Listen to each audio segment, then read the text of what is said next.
नमस्कार दोस्तों। यह कहानी एक खूबसूरत विधवा महिला और 3 साधुओं की है। जब वह जीवन के कठिन दौर से गुजर रही थी, तब 3 साधु उसके जीवन में आए और उनकी बातों को स्वीकार किया, जिससे उनका जीवन खुशहाल बना और सुखी से जीवन बिताने। गांव का नाम था सुखपुर, जो चारों ओर हरियाली से घिरा हुआ था। वहां की आबादी ज्यादा नहीं थी, लेकिन लोग एक दूसरे से परिचित थे। उसी गांव में सावित्री नाम की एक महिला, जो अपने पति विनीत के साथ छोटे से घर में बहुत खुश थी। उसका जीवन एक आदर्श गृहिणी की तरह था। वह सुबह जल्दी उठकर घर का सारा काम निपटाती, फिर अपने पति के साथ खेतों में काम करती। उसकी मेहनत और स्नेह से घर में हमेशा सुख शांति बनी रहती। लेकिन भाग्य को यह सुखद जीवन रास नहीं आया। सावित्री का संसार तब उजड़ गया जब एक दिन विनीत खेत में काम करते हुए एक विषैले सांप का शिकार हो गया। सांप ने उसके पैर में काट लिया और कुछ ही घंटों में उसके शरीर में जहर फैल गया। गांव के लोग झाड़ फूंक और घरेलू उपचारों में लगे रहे, लेकिन कुछ भी असर नहीं हुआ। अंततः विनीत की मृत्यु हो गई। यह खबर सुनते ही सावित्री पर मानो बिजली गिर पड़ी। वह पति के शव से लिपटकर रोने लगी। उसकी आंखों से आंसू रुकने का नाम ही नहीं ले रहे थे। गांव की महिलाएं उसे समझाने आईं, लेकिन उसकी हालत देख सबका मन द्रवित हो गया। उसका पूरा संसार ही खत्म हो चुका था। वह सोच भी नहीं सकती थी कि अब उसके जीवन का क्या होगा।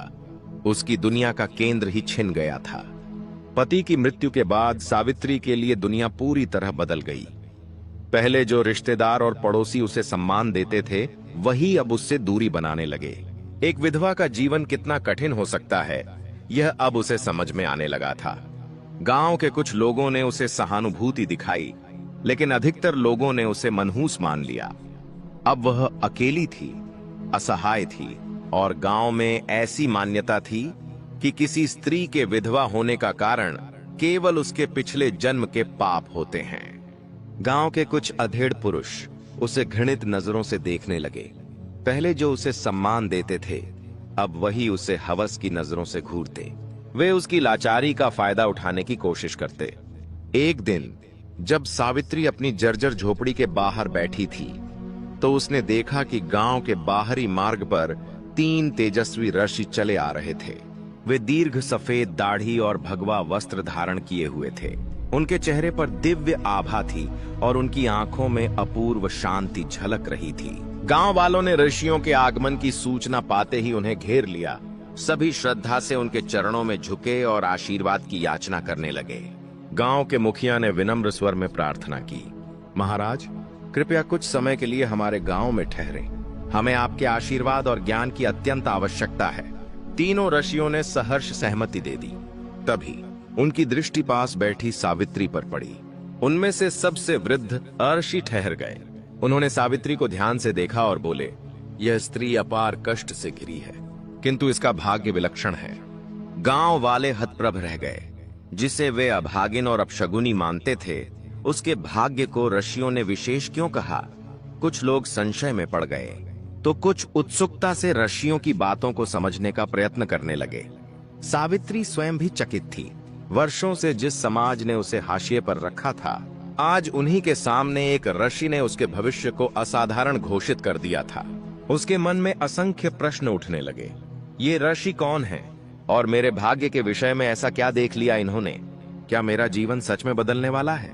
तीनों साधु गांव के बीच स्थित एक प्राचीन मंदिर में ठहरे।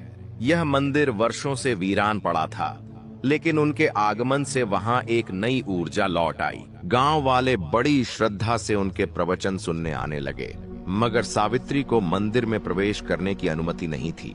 हर बार जब वह मंदिर के द्वार तक पहुंचती, गांव के लोग उसे दुत्कार कर भगा देते। रात को जब सभी लोग अपने घर लौट गए, सावित्री हिम्मत जुटाकर मंदिर के पास पहुंची। वह असमंजस में थी। क्या सच में साधु उससे मिलना चाहते हैं? क्या उसे भी मुक्ति का अधिकार है? धीरे धीरे उसने मंदिर के भीतर कदम रखा। दीपक की मध्यम रोशनी में तीनों साधु शांत भाव से ध्यान मग्न बैठे थे। जैसे ही सावित्री उनके सामने पहुंची, तीनों ने अपनी आंखें खोलीं। कुछ देर की नीरवता के बाद एक साधु, जिनका नाम वशिष्ठानंद था, बोले, पुत्री, तुम हमसे क्या चाहती हो? सावित्री की आवाज कांप रही थी, पर उसने साहस जुटाकर कहा, मुझे समझ नहीं आता कि मेरा जीवन इतना दुखमय क्यों है। मैंने किसी का क्या बिगाड़ा है? तपोमूर्ति देवानंद मुस्कुराए और बोले, इस संसार में कोई भी दुख अकारण नहीं आता। तुम्हारे पूर्व जन्मों के कर्म ही तुम्हारे वर्तमान जीवन को प्रभावित कर रहे हैं। लेकिन घबराओ मत, हर कर्म को नए कर्मों से बदला जा सकता है। सावित्री की आंखों में आंसू छलक आए। उसने कंपाते स्वर में पूछा, क्या मैं अपना भाग्य बदल सकती हूँ?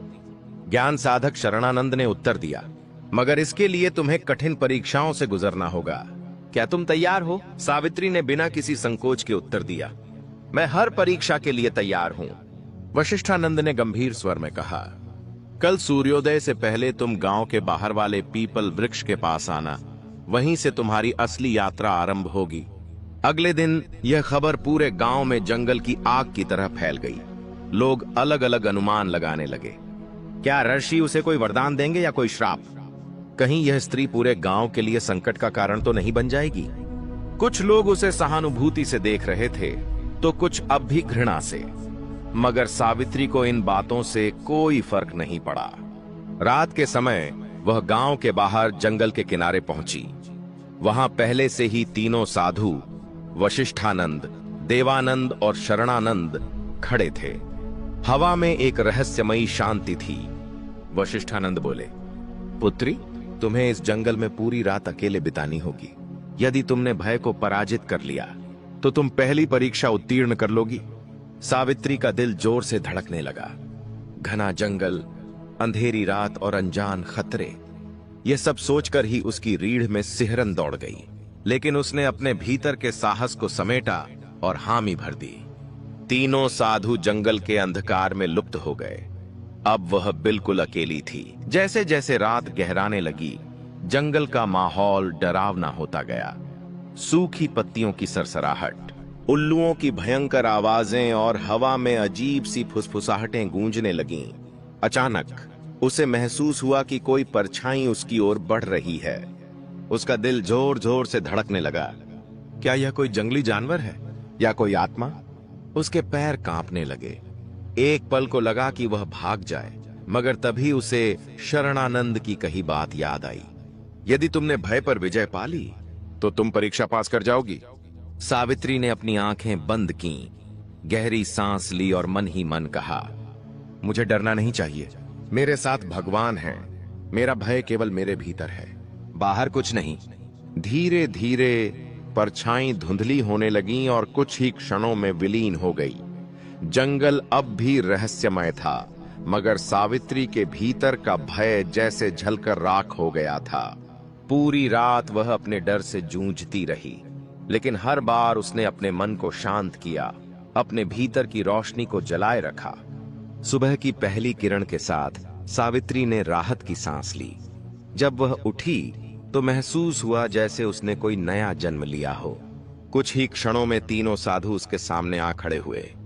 देवानंद ने प्रसन्न होकर कहा, पुत्री, तुमने अपनी पहली परीक्षा सफलतापूर्वक उत्तीर्ण कर ली। अब तुम्हारे जीवन में बड़ा परिवर्तन आने वाला है। सावित्री की आंखों में आत्मविश्वास की चमक थी। अब उसे समझ आ गया था कि भय केवल मन का भ्रम होता है। यदि हम उसका सामना करें तो वह खुद ही समाप्त हो जाता है। पहली परीक्षा में भय पर विजय प्राप्त करने के बाद सावित्री के मन में आत्मविश्वास जाग उठा। अब वह अपने दुखों को भाग्य की कठपुतली मानने के बजाय उन्हें चुनौती देने के लिए तैयार थी। उसे एहसास हुआ कि जीवन में परिवर्तन केवल इच्छाओं से नहीं बल्कि साहसिक कर्मों से आता है। वशिष्ठानंद बोले, पुत्री, तुमने भय को परास्त कर दिया, परंतु आगे की यात्रा और कठिन होगी। अगली परीक्षा त्याग की है। क्या तुम इसके लिए तैयार हो? सावित्री ने सिर झुकाकर उत्तर दिया, मैं तैयार हूं। देवानंद ने गंभीर स्वर में कहा, त्याग केवल धन नहीं, वस्त्र या किसी भौतिक वस्तु का नहीं होता। सच्चा त्याग वह है जिसमें हम अपने सबसे प्रिय चीज को छोड़ने का साहस रखते हैं। आज तुम्हें उसी का त्याग करना होगा जो तुम्हारे हृदय के सबसे करीब है। सावित्री का मन विचलित हो गया। उसके पास वैसे भी अधिक कुछ नहीं था, मगर फिर उसे अपने स्वर्गीय पति विनीत की तस्वीर याद आई। यही एकमात्र निशानी थी जो उसे उनके प्रेम की याद दिलाती थी। जब भी वह अकेली महसूस करती इस तस्वीर को देखकर सुकून पाती थी। उसकी आंखों में नमी आ गई। कांपते स्वर में उसने पूछा, क्या मुझे अपने पति की तस्वीर छोड़नी होगी? शरणानंद मुस्कुराते हुए बोले, यदि वही तुम्हारे लिए सबसे प्रिय है तो हां, लेकिन याद रखना, त्याग तभी सार्थक होता है जब वह पूर्ण मन से किया जाए। जब तक तुम स्वयं इसके लिए तैयार नहीं हो, हम तुम्हें बाध्य नहीं करेंगे। सावित्री गहरे विचारों में डूब गई। यह तस्वीर उसके अतीत की अंतिम स्मृति थी। क्या वह इसे छोड़ सकती है? क्या यह त्याग सही होगा? मगर फिर उसे एहसास हुआ कि यह तस्वीर केवल उसे बीते कल से बांध कर रख रही थी। वह हर रोज इसे देखकर उसी दर्द में डूबी रहती थी, उसी अधूरे प्रेम की पीड़ा को दोहराती थी। यदि उसे आगे बढ़ना है, यदि उसे अपने जीवन को नए सिरे से संवारना है, तो उसे अतीत से मुक्त होना ही होगा। उसने अपनी आंखें बंद की, गहरी सांस ली और फिर दृढ़ स्वर में कहा, मैं तैयार हूं। वशिष्ठानंद बोले, तो जाओ और इस तस्वीर को गांव के तालाब में प्रवाहित कर दो। सावित्री गांव लौटी और अपनी झोपड़ी में जाकर एक पुराने संदूक को धीरे से खोला। उसके भीतर वर्षों से सहेजी गई एकमात्र निशानी थी, उसके स्वर्गीय पति विनीत की तस्वीर। कांपते हाथों से उसने उसे निकाला और गहरे भाव से निहारा। उसकी आंखों में आंसू थे, मगर मन में अब संकल्प था। गांव के कुछ लोगों ने उसे तालाब की ओर जाते देखा और फुसफुसाने लगे, यह पागल हो गई है, अपने पति की निशानी क्यों फेंक रही है? कहीं इन ऋषियों ने इसे भ्रमित तो नहीं कर दिया? लेकिन सावित्री ने किसी की भी ओर ध्यान नहीं दिया। वह धीरे धीरे तालाब के किनारे पहुंची, जहां पानी की लहरें शांत थीं। उसने तस्वीर को दोनों हाथों में थामा और एक आखिरी बार उस चेहरे को देखा जिससे उसका पूरा जीवन बंधा हुआ था। यह केवल एक तस्वीर नहीं थी, यह उसके सुख ही, उसके दर्द और उसके अतीत का प्रतीक थी। धीरे धीरे उसने तस्वीर को जल में प्रवाहित कर दिया। जैसे ही तस्वीर पानी में डूबी, उसे महसूस हुआ कि वर्षों से जो एक अदृश्य भार उसके हृदय पर था, वह अब समाप्त हो गया। एक अजीब हल्कापन उसके भीतर भर गया, मानो वह किसी अदृश्य बेड़ियों से मुक्त हो गई हो। अब वह केवल अपने भविष्य की ओर देखना चाहती थी। जब वह जंगल लौटी, तीनों साधु, वशिष्ठानंद, देवानंद और शरणानंद पहले से ही वहां उसका इंतजार कर रहे थे। उनकी आंखों में संतोष झलक रहा था। देवानंद बोले, पुत्री, तुमने त्याग की परीक्षा भी सफलतापूर्वक उत्तीर्ण कर ली। अब तुम उस बंधन से मुक्त हो चुकी हो जो तुम्हें अतीत से जोड़े हुए था। सावित्री ने महसूस किया कि उसका मन अब पहले से अधिक शांत और मुक्त था। वह मुस्कुराई, एक ऐसी मुस्कान जो आत्मविश्वास और दृढ़ता से भरी थी। शरणानंद ने गंभीर स्वर में कहा, अब तुम्हारी अंतिम और सबसे कठिन परीक्षा शेष है। यह परीक्षा न केवल तुम्हारी शक्ति को परखेगी, बल्कि तुम्हारे आत्मज्ञान को भी उजागर करेगी। सावित्री ने बिना किसी संकोच के सिर झुकाया और दृढ़ स्वर में कहा, मैं तैयार हूं। तीनों साधु सावित्री को लेकर एक ऊंची पहाड़ी पर स्थित प्राचीन मंदिर में पहुंचे। यह मंदिर कभी महान तपस्वियों की साधना स्थली था, मगर अब वहां वीरानी छाई थी। हवाओं में रहस्य था, वातावरण में एक गहरी शांति। वशिष्ठानंद ने मंदिर के द्वार पर खड़े होकर कहा, अब तुम्हारी आत्मा की परीक्षा होगी। तुमने भय और मोह को त्याग दिया, लेकिन अब तुम्हें यह सिद्ध करना होगा कि तुम केवल अपने लिए नहीं, बल्कि दूसरों के लिए भी जी सकती हो। सावित्री ने प्रश्न किया, मुझे क्या करना होगा? देवानंद गंभीर स्वर में बोले, गांव में एक वृद्ध महिला रहती है जिसका कोई सहारा नहीं है। वह बीमार और भूखी रहती है। तुम्हें अपनी झोपड़ी उसे सौंपनी होगी और अपना सारा भोजन भी उसे अर्पित करना होगा। सावित्री चौंक गई। उसकी झोपड़ी भले ही छोटी थी, मगर वही उसकी एकमात्र शरण थी। वह अपना घर छोड़कर कहां जाएगी? इससे पहले कि वह कुछ कहती, शरणानंद आगे बोले, इसके बाद तुम्हें 7 दिन जंगल में रहकर तपस्या करनी होगी, बिना भोजन और जल के। यह परीक्षा तुम्हारे धैर्य, संकल्प और समर्पण की होगी। यदि तुम इसे पूरा कर लेती हो, तो तुम्हारी आत्मा सच्ची मुक्ति की ओर बढ़ेगी। सावित्री स्तब्ध रह गई। अब तक की परीक्षाएं कठिन थीं, मगर यह परीक्षा असंभव लग रही थी। क्या वह अपना घर और भोजन छोड़ सकती थी? क्या वह 7 दिन बिना कुछ खाए पिए जीवित रह सकेगी? मगर फिर उसे ऋषियों की बातें याद आईं। सच्ची शक्ति शरीर में नहीं, मन में होती है। यह उसका अंतिम परीक्षण था। उसे यह भी पार करना था। उसने संकल्प लिया, अपनी आंखों में दृढ़ता भरी और कहा, मैं यह करने के लिए तैयार हूं। सावित्री ने बिना किसी संकोच के अपनी झोपड़ी और भोजन उस वृद्ध महिला को अर्पित कर दिया। गांव के लोग यह देखकर दंग रह गए। यह क्या कर रही है? अपना सब कुछ क्यों छोड़ रही है? कहीं यह सच में ऋषियों के प्रभाव में तो नहीं आ गई? लोगों की फुसफुसाहटें उसके कानों तक पहुंची, मगर उसने बिना कोई उत्तर दिए अपनी राह पकड़ी और जंगल की ओर बढ़ गई। पहला दिन कठिन था। भूख उसकी चेतना को झकझोर रही थी, मगर उसने अपने विचारों को भटकने नहीं दिया। वह एक वृक्ष के नीचे बैठकर ध्यान में लीन हो गई। दूसरे दिन उसे प्यास ने सताना शुरू किया। होंठ सूखने लगे, शरीर थकान से भर गया, मगर उसने अपनी इच्छा को वश में रखा। उसने स्वयं को समझाया, यह बस शरीर की एक परीक्षा है, आत्मा को इससे क्या लेना देना। तीसरे दिन उसका शरीर कमजोर होने लगा, पैरों में कंपन था, मगर मन अब भी अडिग था। उसने हार मानने से इनकार कर दिया। चौथे दिन उसे लगा कि अब वह और सहन नहीं कर पाएगी। सिर चकराने लगा, दृष्टि धुंधली होने लगी, मगर तभी उसे ऋषियों की बातें याद आईं। सच्ची शक्ति शरीर में नहीं, मन में होती है। यह सोचते ही उसे अपने भीतर से एक ऊर्जा का प्रवाह महसूस हुआ। उसने अपनी चेतना को शरीर से अलग कर ध्यान में प्रवेश किया। पांचवें और छठे दिन तक वह पूरी तरह ध्यान में डूब चुकी थी। अब उसे भूख प्यास का अनुभव ही नहीं हो रहा था। यह कोई साधारण अवस्था नहीं थी, यह आत्मा की गहराई में उतरने की स्थिति थी। सातवें दिन जब सूरज उगा तो कुछ अद्भुत हुआ। सावित्री की आत्मा एक नई ऊर्जा से भर उठी। उसे ऐसा प्रतीत हुआ कि वह अब केवल एक साधारण स्त्री नहीं रही, बल्कि किसी दिव्य शक्ति से जुड़ चुकी है। सातवें दिन जब सावित्री ध्यान मग्न थी, तब अचानक वातावरण में एक दिव्य आभा प्रकट हुई। हल्की हवा चलने लगी, पत्तों की सरसराहट जैसे किसी दिव्य संगीत का आभास करा रही थी। धीरे धीरे तीनों साधु, वशिष्ठानंद, देवानंद और शरणानंद, उसके सामने प्रकट हुए। वशिष्ठानंद ने उसे गहरे प्रेम और गर्व से देखा और बोले, पुत्री, तुमने अपनी अंतिम परीक्षा भी सफलतापूर्वक उत्तीर्ण कर ली। अब तुम केवल एक विधवा नहीं, बल्कि एक सशक्त आत्मा बन चुकी हो। सावित्री की आंखों में श्रद्धा के आंसू छलक पड़े, मगर इस बार वे दुख के नहीं बल्कि आत्मसंतोष के थे। देवानंद ने आगे कहा, अब तुम्हारे भीतर वह शक्ति है जिससे तुम न केवल अपना बल्कि दूसरों का भी जीवन बदल सकती हो। तुम अब अपने भाग्य की स्वामिनी हो, जो दूसरों को भी उनके अंधकार से निकालने में सक्षम है। सावित्री ने महसूस किया कि उसकी आत्मा अब हल्की हो गई थी। वह वही स्त्री थी, मगर अब उसमें एक दिव्य तेज था। शरणानंद ने अपने दोनों हाथ उठाए और आशीर्वाद देते हुए कहा, हम तुम्हें आशीर्वाद देते हैं कि अब से तुम्हारा जीवन सुख, शांति और सम्मान से भरा रहेगा।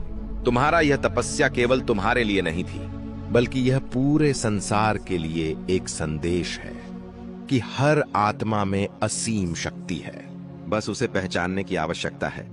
जैसे ही उन्होंने यह कहा, सावित्री के चारों ओर एक दिव्य प्रकाश फैल गया। ऐसा लगा मानो पूरा ब्रह्मांड उसके भीतर की शक्ति को स्वीकार कर रहा हो।